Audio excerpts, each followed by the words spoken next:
और रोहतक को गुड़गांव के स्तर पे विकास में हम लेके जाएंगे। ये हमारा संकल्प, इसी संकल्प की तरफ हम आगे बढ़े थे। दिल्ली के दक्षिण में गुड़गांव, पूरब में नोएडा और पश्चिम में रोहतक है।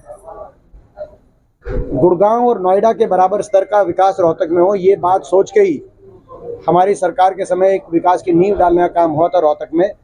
जब सारे विपक्षी और दूसरे दल ये आरोप लगाते थे कि रोहतक में ज़्यादा काम हो रहा है, वो रोहतक में ज़्यादा काम नहीं का अर्थ नहीं है, दिल्ली के साथ सटा हुआ क्षेत्र है रोहतक लोकसभा क्षेत्र, तो यहाँ पे भी उसी स्तर पे विकास हो जैसे नोएडा गुड़गांव में। इसीलिए हम लोगों ने उस समय एक जो है यहाँ पर एक प्रयास किए थे, और अब भी हम आगे हम संकल्प लेते हैं। यहाँ लोगों के आशीर्वाद से मौका मिलेगा तो आने वाले समय में गुड़गांव के स्तर पर, नोएडा के स्तर पर रोहतक को विकास के मामले में लेके आया जाएगा, ताकि हमारी नेक्स्ट जनरेशन को, अगली पीढ़ी को हम अच्छा भविष्य अपने रोहतक में ही देख पाए। लेकिन उन्होंने क्या काम किया ये बताएं। निशाना साधने से काम नहीं चलेगा। जैसे अरविंद शर्मा जी ने 5 साल तक कोई मांग ही नहीं रखी इलाके की, किसी बीजेपी के नेता के अपने नामांकन पे राजनाथ सिंह जी के आगे कहा कि सैनिक स्कूल बनाया जाए। अब इनसे क्या उम्मीद रखी जाए? कौन सैनिक स्कूल?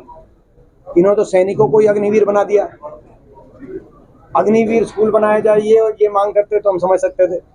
सैनिक स्कूल बनाया जाए, इसे क्या मांग कर, ये क्या इनसे मांग की हम, ये तो मैं समझता हूँ कि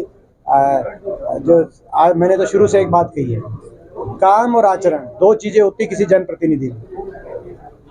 काम और आचरण की कसौटी पे, काम और आचरण के तराजू से अगर तोल कर अगर रोहतक की जनता मुझे खरा पाती है तो रोहतक की जनता से मैं अपना आशीर्वाद मांगता हूं। ये कह रहे थे कि हमारी सरकार में कांग्रेस की सरकार से ज्यादा नौकरियां लगी, वहाँ खर्ची पर्ची चलती थी, अटैची में वजन देकर नौकरियां मिलती थी। देखिए, ये देश में सबसे ज्यादा बेरोजगारी हरियाणा में क्यों है?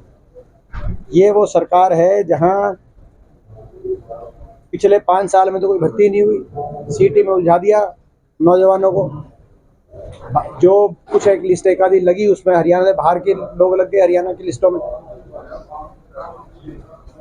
HPSC के दफ्तरों में करोड़ों रुपए की बरामदगी हुई। इस सरकार का इतिहास है। और सारी पक्की नौकरियों को इन्होंने या तो समाप्त कर दिया या कच्चों में कन्वर्टेड करके बैकडोर से कौशल निगम के माध्यम से बिना रिजर्वेशन, बिना पेंशन, बिना मेरिट के लगाने का काम किया। ये वो सरकार है कि आज रिकॉर्ड बेरोजगारी, आज पढ़े लिखे बच्चे आप जाइए पता देखिए कि एक जगह रिकॉर्ड बेरोजगारी हो गई हरियाणा में, ये सरकार की देन। सर इस तरह से बीजेपी ने स्टार प्रचारकों की लिस्ट जारी की है, ऐसे में कांग्रेस के भी बड़े नेता आएंगे हरियाणा? कांग्रेस की भी जल्दी हमारे स्टार प्रचारकों की लिस्ट जो है आ जाएगी।